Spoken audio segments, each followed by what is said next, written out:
नमस्कार मेरे प्यारे मित्रों, इस वीडियो में हमने मीन राशि का वार्षिक राशिफल 2023 बताया है। 2023 का मीन राशि का वार्षिक राशिफल आपको क्या क्या प्रदान करने जा रहा है। मीन राशि के स्वामी ग्रह देवगुरु बृहस्पति हैं, जो कि वर्ष की शुरुआत में आपकी ही राशि मीन में उपस्थित रहेंगे और 22 अप्रैल तक इस राशि में रहेंगे। हालांकि 28 मार्च को देवगुरु बृहस्पति अपनी अस्त अवस्था में आ जाएंगे और उनके शुभ फलों में कमी आएगी तथा 27 अप्रैल को जाकर पुनः उदय होंगे और बृहस्पति तारा उदय की स्थिति बनेगी। 22 अप्रैल 2023 को देवगुरु बृहस्पति अपने मित्र मंगल ग्रह की राशि मेष में प्रवेश करेंगे, जहां उपस्थित होकर वह आपके छठे भाव, 8वें भाव और 10वें भाव पर दृष्टि डालेंगे। इसी दौरान 4 सितंबर से 31 दिसंबर तक देवगुरु बृहस्पति वक्री अवस्था में रहेंगे और साल के अंतिम दिन अर्थात 31 दिसंबर को वह मार्गी हो जाएंगे। कर्मफलदाता शनि ग्रह, जो कि आपके एकादश और द्वादश भाव में स्वामी हैं, वर्ष की शुरुआत में तो एकादश भाव में रहेंगे और आपकी आमदनी में बढ़ोतरी करते रहेंगे, लेकिन 17 जनवरी को वह आपके द्वादश भाव में चले जाएंगे और यहाँ से एक तरफ तो आपको खर्चों में बढ़ोतरी होगी और आमदनी में कमी दिखाई देने लगेगी, लेकिन दूसरी तरफ आपकी विदेश यात्रा की संभावना को भी बढ़ा देंगी। बृहस्पति और शनि का संयुक्त गोचर, जिसे दोहरा गोचर भी कहते हैं, बहुत महत्वपूर्ण होता है, क्योंकि यह जीवन में अनेक कार्यों को करने वाला होता है। 17 जनवरी तक बृहस्पति और शनि के प्रभाव से आपका प्रथम भाव सक्रिय रहेगा और जब देवगुरु बृहस्पति 22 अप्रैल को आपके द्वितीय भाव में चले जाएंगे और शनि तब तक आपके द्वादश भाव में आ चुके हैं, तब आपकी राशि से द्वितीय भाव विशेष रूप से प्रभावित होगा और उससे संबंधित फल मिलने की संभावना बहुत अधिक होगी। राहु और केतु, जो अपनी विशेष चाल और प्रभाव के लिए जाने जाते हैं, वर्ष की शुरुआत में आपके तीसरे और 9वें भाव में होंगे, लेकिन 30 अक्टूबर को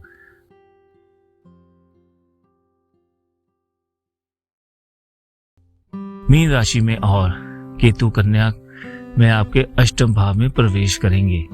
जब देवगुरु बृहस्पति अप्रैल के महीने में आपके तीसरे भाव में गोचर करेंगे, उस समय सूर्य और राहु भी वहां पर मौजूद होंगे तथा मई से अगस्त के बीच गुरु चांडाल दोष का प्रभाव भी तीसरे भाव को देखने में मिलेगा। इस प्रकार यह वर्ष कुछ उथल पुथल से भरा हो सकता है। शनि, बृहस्पति, राहु और केतु ग्रहों के गोचर के बारे में हमने आपको बता दिया। इसके अलावा अन्य अभी कई मुख्य ग्रह हैं, जो अपने गोचर काल में विभिन्न प्रकार के परिणाम देते रहेंगे। इनमें सूर्य का गोचर महत्वपूर्ण रहेगा और मंगल भी विशेष चाल से आपको प्रभावित करेंगे। अन्य ग्रह जैसे शुक्र और बुध भी जल्दी जल्दी गोचर करके अपनी राशियां बदलते हुए आपके ऊपर अलग अलग तरह से प्रभाव डालते रहेंगे। उससे आपके जीवन में अनेक अच्छे और बुरे बदलाव आएंगे। आपके राशिफल के अनुसार जनवरी का महीना आपके लिए अच्छे परिणाम लेकर आएगा। वक्री मंगल तीसरे भाव में आपको साहस और पराक्रम देंगे, तो शनि महाराज एकादश भाव में बैठकर आपको अच्छी आमदनी प्रदान करेंगे। शुक्र का प्रभाव भी एकादश भाव में होने से आपकी आमदनी अच्छी होने के योग बनेंगे, लेकिन जनवरी का उत्तरार्ध खर्चों से भरा हो सकता है। स्वास्थ्य पर ध्यान देना होगा। फरवरी के महीने में विदेशी माध्यम से धन प्राप्ति के योग बनेंगे। व्यापार में वृद्धि की संभावना प्रबल देखी जा सकती है। विदेश यात्रा की संभावना रहेगी। मार्च का महीना पारिवारिक जीवन में तनाव लेकर आ सकता है। 13 मार्च को मंगल आपके चतुर्थ भाव में बैठेंगे और माताजी के स्वास्थ्य को पीड़ित कर सकते हैं। इसकी चतुर्थ दृष्टि 7वें भाव पर होने से दाम्पत्य जीवन में भी तनाव बढ़ेगा। 10वें भाव पर होने से आप अपने कार्य क्षेत्र में अच्छा प्रदर्शन कर पाने में कामयाब होंगे, लेकिन गुस्से से बचना होगा।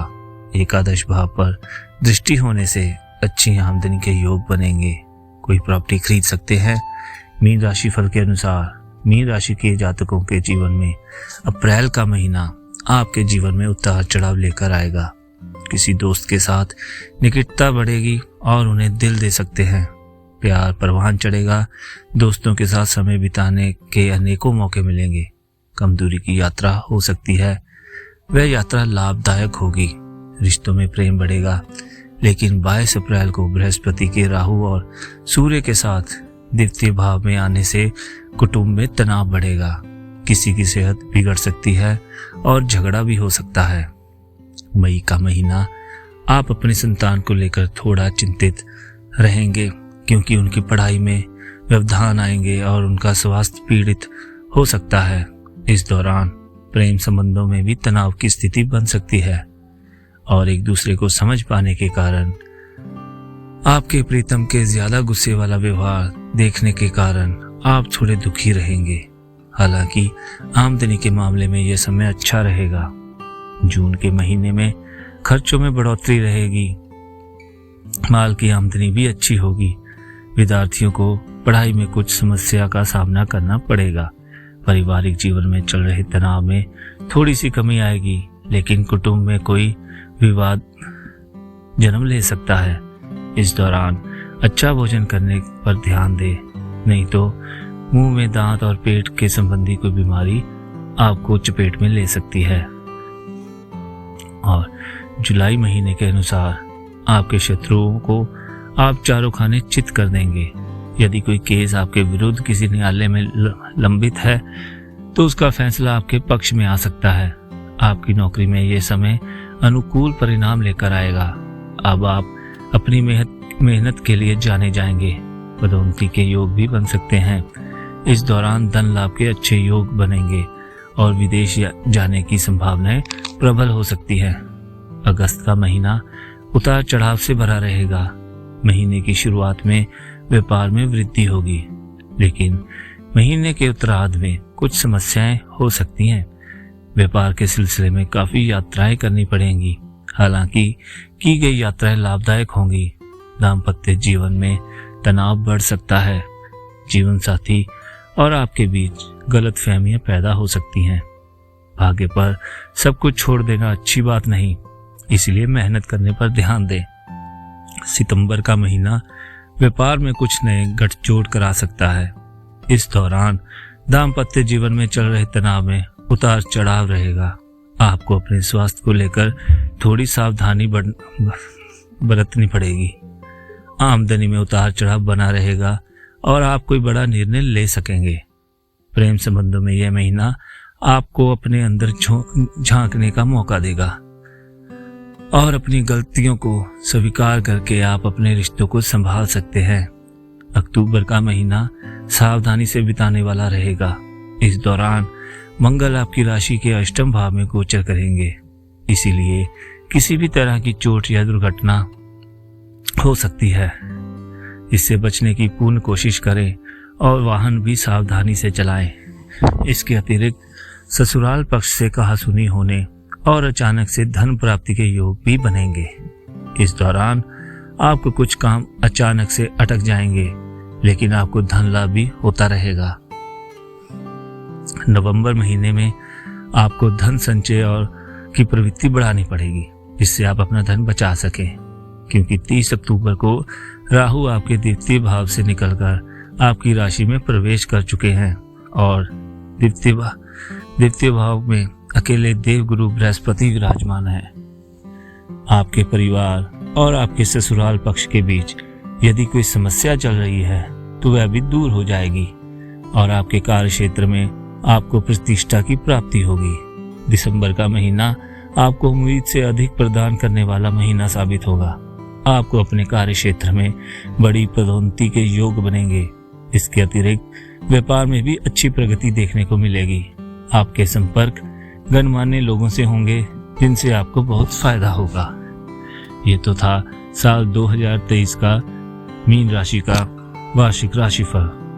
अभी हम आपको कुछ उपाय बताते हैं जो आप घर रहकर ही कर सकते हैं और इससे आपको बहुत लाभ होने वाला है। आपको बृहस्पति देव के बीज मंत्र का जाप करना चाहिए। बृहस्पतिवार के दिन मीठे पीले चावल बनाकर भगवान को भोग लगाकर स्वयं प्रसाद स्वरूप ग्रहण करें और लोगों में बांटें। बृहस्पतिवार के दिन श्री राम जी की स्तुति करना विशेष लाभदायक रहेगा। प्रत्येक बृहस्पतिवार को पीपल वृक्ष को स्पर्श किए बिना जल चढ़ाएं और केले के वृक्ष को भी जल चढ़ाएं। यदि आपके ऊपर आर्थिक बोझ बढ़ रहा है तो गुरुवार के दिन ब्राह्मणों और विद्यार्थियों को भोजन कराएं और दान दक्षिणा दें। किसी विशेष समस्या से पीड़ित हैं तो बृहस्पतिवार के दिन 11 बार श्री विष्णु सहस्त्र नाम स्रोत का पाठ करें। इससे आप देखेंगे कि आपके जीवन में अच्छे फल बढ़ने लगेंगे। इसका आनंद उठाएं और हमें सब्सक्राइब जरूर कर लें। धन्यवाद।